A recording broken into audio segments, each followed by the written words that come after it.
आज कोई शरणागत हुआ तो आज ही सिद्ध हो जाएगा, बहुत लंबा सफर है, तो हो सकता है ऐसा कुछ, पर उसके मूल में भगवत प्राप्ति की इच्छा है। इसलिए बीच की सारी इच्छाओं का दमन वो मूल उद्देश्य कर देगा।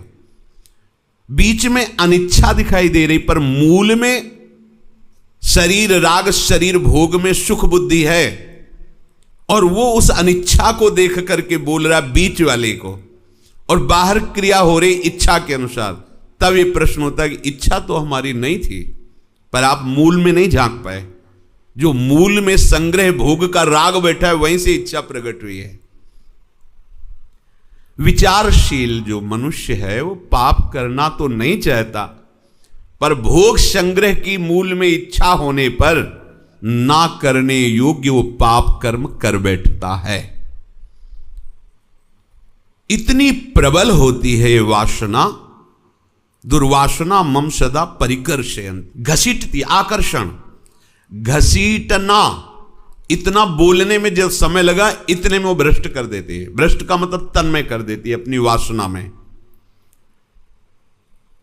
पाप प्रवृत्ति का उत्पन्न होना, उसका क्रिया में उतरना, विचारशील पुरुष दोनों को देखता है, सोचता भी है, पर इतने में वो काम तमाम हो जाता है। अंदर से संकल्प बनाकर अंतःकरण को मलिन करके पापाचरण में उतार देता है। कमी क्या हो गई? विचार तो कर रहा था, यहां विचार नहीं रोकता, यहां पुकार रोकती है। राधा राधा राधा, लाडली प्रियाजू। ये है, यहां विचार काम नहीं करेगा, यहां पुकार काम करेगी। आर्त भाव से प्रभु को पुकारो कि ये दुर्वासना हमें भगवत चरणारविंद से विमुख करने वाली आकर्षण वृत्ति पैदा कर, नाथ आप बचा लो। ये भक्त का लक्षण है। जो ज्ञान मार्ग का उपासक वो विचार करता है, तो ज्ञानी नाम पिचेस्तान से देवी भगवती हिषा बलादा, बलात्, इसमें भी लिखा है अपि बलात्, जबरदस्ती। बलादा कृष्ण मोहाय, जबरदस्ती उसे मोहित कर लेती है। जो अंदर पाप प्रवृत्ति, वासना का मूल राग, भोग, संग्रह, ये विचारशील पुरुष पाप नहीं करना चाहता, फिर भी पाप हो जाता है। उसे ऐसा लगता है कि मेरे से कोई जबरदस्ती पाप करा रहा है। तो इस पाप कराने वाले को बलात् जो हमें पाप में लगा दिए, वो कौन है? प्रभु। प्रभु से पूछते हैं अर्जुन जी। जब हमारा लक्ष्य होता है संसार, तो तुम चाहे जितना वेद पढ़ लो, शास्त्र पढ़ लो, सत्संग सुन लो, आपको पाप से कोई बचा नहीं सकता। लिख लो ये बात, दिमाग में बैठा लो। यदि आपका उद्देश्य संसार है, शरीर सुख, शरीर आराम, शरीर भोग, मान प्रतिष्ठा, यश कीर्ति, इसे ही संसार कहते हैं, तो आप पाप से बच नहीं सकते। और यदि उद्देश्य आपका भगवत प्राप्ति है, तो चाहे वर्तमान में आपसे पाप क्यों ना हो रहा हो, आप धैर्य धारण करना, आप निष्पाप हो जाएंगे, आप महात्मा बन जाएंगे।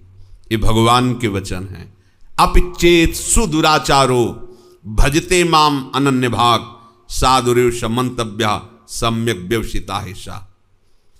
वर्तमान में भले पाप नहीं दिखाई दे रहा, अनिच्छा दिखाई दे रही, लेकिन मूल में संसार का महत्व बैठा है, तो पापाचरण रोक नहीं सकते, हो ही जाएगा।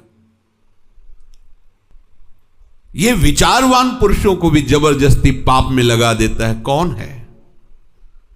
कोई और है क्या जो जबरदस्ती पापाचरण करवा रहा है? ऐसा बहुत साधकों से सुना कि मेरी इच्छा नहीं होती, पर ऐसा जबरदस्ती हो जाता है। एक ने प्रश्न किया था, पता नहीं क्या भूत है कि कौन सा देवता है कि कोई राक्षस है, आवेश आता है और वैसा हो। वो और कोई देवता नहीं, कोई राक्षस नहीं है, वो आपकी वासना है, वासना, काम। प्रभु अर्जुन जी के इस प्रश्न को सुन के कहा, काम एष क्रोध एष रजो गुण समुद्भवः महासनो महापाप्मा विद्धेनमिह वैरिणम। वैरिणम ये दुश्मन है। भगवत प्राप्ति का मार्ग रोकने वाला, भ्रष्ट करने वाला, दुर्गति कराने वाला सबसे बड़ा बैरी दुश्मन ये काम है, ये क्रोध है। ये रजोगुण से उत्पन्न होता है। जितने पाप है उन सब का मूल कारण ये काम है, कामना। और ये जो क्रोध भगवान बोले ये स्वतंत्र रूप से नहीं होता, इसकी उपज होती। इसकी कामना में जब कभी अपूर्ति बाधा लगेगी तो क्रोध हो जाएगा। क्रोध की स्वयं की सत्ता नहीं। कामः संजायते, हमने कामना की हमारे अनुकूल चले, प्रतिकूल चलेगा, गुस्सा आ जाएगी। कुछ भी कामना, ये हमारा पुत्र है इसको ऐसे चलना चाहिए, ये हमारा शिष्य है इसको ऐसे चलना चाहिए, ऐसा। हाँ ठीक है, आपका अधिकार है, आप समझा सकते हैं, क्रोध करने का कारण नहीं है। नहीं समझ पा रहा तो उसे भगवत स्वरूप मान करके अपने मन को निवृत्त कर लीजिए। उस पर यह भाव मत रखिए मेरा शिष्य है, मेरा पुत्र है। यदि वो आज्ञा पालन करता है तो उपदेश दे दीजिए, नहीं आज्ञा पालन करता तो भगवत बुद्धि करके प्रणाम कर लीजिए, आप बच जाएंगे। यदि आप कामना करेंगे तो फिर आप जलेंगे, क्रोध हो जाएगा, फिर आगे बहुत बढ़ जाती है बात। फिर मन संकल्प करने लगता है कि इस दुष्ट को दंड दे के रहेंगे। तो जहां हमें भगवत साक्षात्कार करना है सब में अपने प्रभु का, वहां हमारा भाव बिगड़ गया। ये सब दुश्मन हैं, वैरी। भगवान कह रहे वैरिणम। राग से काम का प्रादुर्भाव होता है, रजोगुण राग। सांसारिक व्यक्ति को, पदार्थ को जब हम सुख भाव से स्वीकार करते हैं तो उसी को राग कहते हैं। किसी व्यक्ति से आपको सुख मिल रहा है, किसी पदार्थ से आपको सुख मिल रहा है, किसी दृश्य से सुख मिल रहा है, वो प्रभु की विमुखता होने के कारण है। नहीं ये छलावा है, सुख जैसा दिखता है सुख है नहीं। न किसी व्यक्ति में, हम किसी शरीर को देख के सोचते हैं यार ये हमें शरीर मिल जाए तो बहुत सुखी हो जाए, और वो शरीर वाला किसी और को देख के बोल रहा है, वो किसी और को देख के बोल रहा है। हम किसी वस्तु को देख के सोचते हैं यदि मैं इस वस्तु का भोक्ता बनूं तो सुखी हो जाऊं, और वो वस्तु बहुतायत है जिसके पास, वो किसी और वस्तु को सोच रहा है, वो किसी और वस्तु को सोच। ये है क्या? छलावा नहीं तो और क्या है? एक केवल माया का कपट जाल है, दिखाई देता है पर है नहीं उसमें। पदार्थों से सुख भोगना, शरीरों से सुख भोगना, मान प्रतिष्ठा आदि में सुख देखना, ये रजोगुणी का लक्षण है। रजोगुण से राग, राग से काम, काम का प्रादुर्भाव रजोगुण से होता है। और जितना काम हमारे हृदय पे अधिकार किए होता है उतना ही वो घोर मूढ़ होता है, उसे स्वप्न में भी शांति नहीं मिल सकती। बिन संतोष न काम न साही, अछत काम सुख सपने हो नहीं। अगर काम का नाश नहीं हुआ तो स्वप्न में भी तुम्हें शांति प्राप्त नहीं हो सकती। बहुत से साधक इस काम रूपी शत्रु के घेरे में फंसे अपना नाश करते हैं। यद्यपि ये बातें करनी ही चाहिए, क्योंकि इसको ना करने से जान नहीं पाते और अपनी वृत्तियों को दूषित करते रहते हैं। माना परस्पर शरीर संयोग नहीं करते, पर आप अपने द्वारा कोई ऐसी चेष्टा भी न करें जो भगवत विमुख कर दे। यदि आप सावधान नहीं रहे, हमारे इशारे को नहीं समझे, तो न परमार्थ के लायक रहोगे न व्यवहार के लायक रहोगे। जो नियम संयम का त्यागी और भ्रष्ट आचरण वाला होता है उसकी कभी दिनचर्या एक जैसी हो ही नहीं सकती, उसके हृदय में भगवत प्राप्ति का उत्साह हो ही नहीं सकता। वो किसी भी शास्त्र या गुरुदेव या संत की आज्ञा पर बहुत समय तक टिका रहे, ऐसा हो ही नहीं सकता। समझ लो इस बात को। एक जैसी दिनचर्या और शास्त्र और गुरु आज्ञा पर चलने वाला वही उपासक होगा जो भ्रष्ट आचरण नहीं करता, भ्रष्ट आचरण करता है तो राइट टाइम राइट समय में अपनी दिनचर्या कर ही नहीं सकता, केवल बकवास नहीं कर सकता। जो संयमी नहीं है, जो इंद्रियों पर शासन नहीं करता, वो परमार्थ का पथिक नहीं, केवल ड्रामा, केवल नाटक, दंभ, केवल उदर पोषण के लिए ये सब वृत्ति बाहिरी धारण करता है। चंदन लगाना, तिलक लगाना, भेष बनाना, भेषधारी हरि के उर्शालय, देखो अंदर से। आप समझते हैं कि ये पाप नहीं बनता। आप जिन क्रियाओं से अपने ब्रह्मचर्य का नाश करते हैं, उसी ब्रह्मचर्य से संतान उत्पन्न होती है, तो उसमें परमाणु है ना, वही जीवाणु है ना, जो आप बहुत ही बुरी तरह से उसका नाश कर रहे हैं, तो आप पापाचरण कर रहे हैं। आप ऐसा न समझे कि आपके द्वारा एक क्रिया हो रही तो केवल शरीर की ही हानि हो रही, आपका सर्वस्व नाश हो रहा है, अंतःकरण मलिन हो रहा है, गलत संस्कार पुष्ट हो रहे हैं और पाप का ढेर जमा हो रहा है। ऐसा मत समझना कि सब व्यर्थ की बातें हैं। आपका अंतःकरण ऐसा मलिन होता चला जाएगा कि एक दिन आपको अंतःकरण से उपदेश मिलने लगेगा कि ऐसे शरीर का त्याग कर दो, किस काम का। ये हम उपासकों के मुख से सुनी हुई बात कहते हैं कि अब तो बस ऐसा लगता है कि आत्महत्या कर ले। पहुंचा दिया। भगवान क्या करे, वैरिणम, देखो दुश्मन ने कैसा जाल रचा कि आप अपने आप सोचने लगे कि मैं अपने शरीर का नाश कर, मतलब और दुर्गति, आत्महनन गति जाए। ये क्रम जब तक चलता रहेगा तब तक ये पाप कर्म रुकेगा नहीं। आप अपने क्रम को रोकिए। एकांत आपका बहुत पवित्र होना चाहिए, ध्यान दीजिए।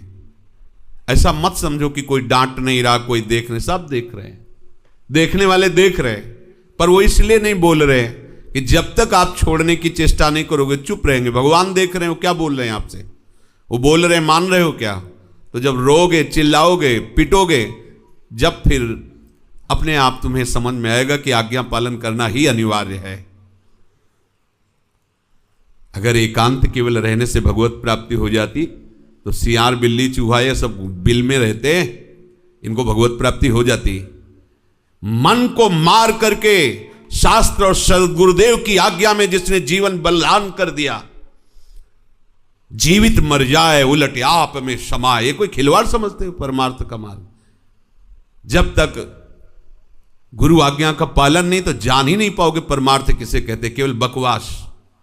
परमार्थ ऐसे कभी किसी संत का वचन मानकर उनका अनुसरण नहीं किया, उनकी आज्ञा में नहीं रहे, उनकी परिचर्या नहीं की, उनकी दास्तां नहीं स्वीकार की, ऐसे ही तुम्हारे अंदर ज्ञान विज्ञान झलक जाएगा, ऐसे ही भगवतानंद आ जाएगा। खिलवाड़ समझते हो? केवल उघार और नंगे रहने से, वस्त्र न पहनने से अगर भगवत प्राप्ति होती तो सृष्टि में कितने ऐसे जीव हैं जिनके लिए कोई वस्त्र का विधान नहीं, ऐसे जीते हैं। पानी पीने से केवल भगवत प्राप्त, कितने जीव पानी पी के रहते हैं। फल खाने से कितने जीव फल खाते हैं, कितने जीव मिट्टी खा के रहते हैं, वायु पी के रहते हैं। कितने जीव ऐसे हैं जो जीवन में कभी संभोग नहीं कर पाते, क्या उनको भगवत प्राप्ति हो जाती? समझना होगा। ये मनमानी आचरण, ये स्वतंत्रता तुम्हारी माया की परतंत्रता में फंसाने के लिए है। इस मन को परतंत्र बनाओ शास्त्र आज्ञा और गुरु आज्ञा के अधीन, तो माया की परतंत्रता से मुक्त हो जाओगे। ये मन जो तुम बहुत प्यार से इसकी बात मानते हो, ये तुमको अधीन करके अभी तक तुम्हारी दुर्गति करता रहा है। अब इसी मन की तुम सलाह पर मोक्ष पद प्राप्त कर लोगे। ध्यान दीजिए, ये वही मन है जिसने अभी तक तुम्हें प्रभु से नहीं मिलने दिया, अब तुम्हें यह सलाह देगा भगवत प्राप्ति की। ये तो केवल छलावा करेगा, तुम्हें छल के फिर वहीं पहुंचा देगा हरि गुरु से विमुख करके, जीवन व्यर्थ। ये काम सबसे पहला कार्य करता है, मथ करके तुम्हारे हृदय को अपने अधीन कर लेता है। अब अधीन हो गया, नशे में हो गया। कोआ मदांधो मदना तुरोवा, अंधों में भी बड़ा अंधा कौन है? बोले जिसको काम ने मथ दिया, काम ने ग्रसित कर लिया। मदना तुरोवा, काम ने व्याकुल कर दिया, कुछ नहीं देख पाएगा, नहीं माने को अनुजा तनुजा। वाह भ्रष्टाचारा, वो भ्रष्ट आचरण वाला हो जाएगा। उत्पत्ति विनाशशील पदार्थों की प्रियता, आकर्षण, ये रजोगुण पैदा करता है। रजोगुण काम प्रकट करता है, काम की आपूर्ति में क्रोध, क्रोध से मूढ़ता, मूढ़ता से स्मृति का नाश, स्मृति नाश से सर्वनाश, बुद्धिनाश। इसलिए भगवान कह रहे हैं कि वो कोई और देवता या कोई और बड़ा शक्ति नहीं है, वो काम है। काम, कामेश क्रोधेश रजोगुण समुद्भवा। तो कामना की पूर्ति में बाधा लगने पर क्रोध होता है, और कामना की पूर्ति हो जाए तो बढ़िया हो जाए ना, तो बोले लोभ होता है। जो काम क्रोध करता है वही काम लोभ करता है। लोभ अत्यंत आसक्त करके और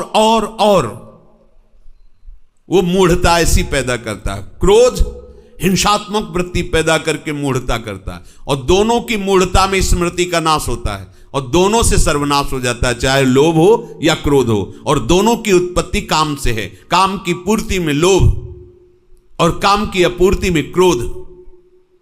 इसलिए ये कामना संपूर्ण पापों की जड़ है। जितने भी दुख, बंधन, रोग हैं, इनका मूल कारण पाप कर्म है, कोई भी हो। कामना वाला व्यक्ति चाहे कोई भी हो, ना तो जागृत में चैन से रह सकता है, न स्वप्न में चैन से रह सकता है।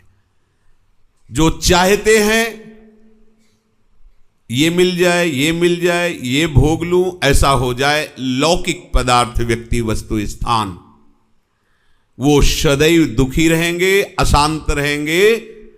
देख लो, संसार में सब कुछ संग्रह करने वाले भी अशांत हैं, दुखी हैं। चाहे जितना आपको धनी कोई दिखाई देता हो, ना उसके हृदय में शांति है, न सुख है, न विश्राम है।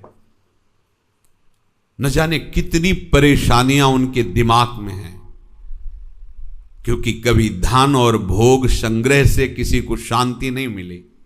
शांति का मार्ग है त्यागात शांतिरनंतरम।